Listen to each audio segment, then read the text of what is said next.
সুপ্রিয় দর্শক শ্রোতা সবাইকে আসসালামু আলাইকুম। আজকে 3 তারিখ রোজ সোমবার। আজকে জানিয়ে দেবো আজকে আলু এবং পেঁয়াজের পাইকারি বাজার দর। সকালে কিন্তু জানিয়ে দিয়েছিলাম যে আজকে পেঁয়াজের বাজার কমতে শুরু করেছে এবং আলুর বাজার কিন্তু অনেক বাড়তি। তো একটু একটু বোঝা যাচ্ছে যে আলুর বাজারও কিন্তু কমার সম্ভাবনা রয়েছে এবং পেঁয়াজের বাজার তো অলরেডি অনেক কমে গেছে। আজকে কিন্তু পেঁয়াজ বিক্রি করা হলো 30 টাকা 28 টাকা কেজি।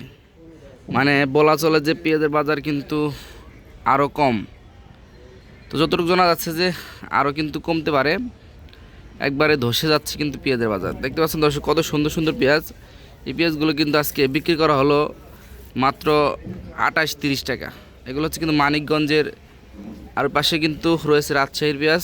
তবুও কিন্তু এগুলো কিন্তু আজকে বিক্রি করা হলো 28 এবং 30 টাকা।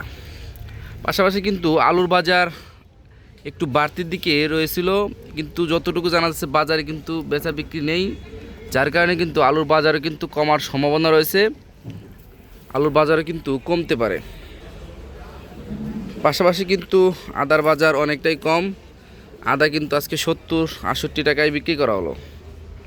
তো বুঝতেই পারছেন যে আলুর বাজার বেড়েছিল, তবে কমতে পারে এবং আদার বাজারও অনেকটাই কম। মোট কথা বলা চলে যে প্রত্যেকটা মালের বাজারে কিন্তু অনেক কম, আরও কিন্তু কমার সম্ভাবনা রয়েছে। পরবর্তী আপডেট জানতে চাইলে অবশ্যই চ্যানেলটি সাবস্ক্রাইব করে রাখবেন এবং পেজ হয়ে থাকলে পেজটি ফলো রাখবেন। ধন্যবাদ সবাইকে সম্পূর্ণ ভিডিওটি দেখার জন্য।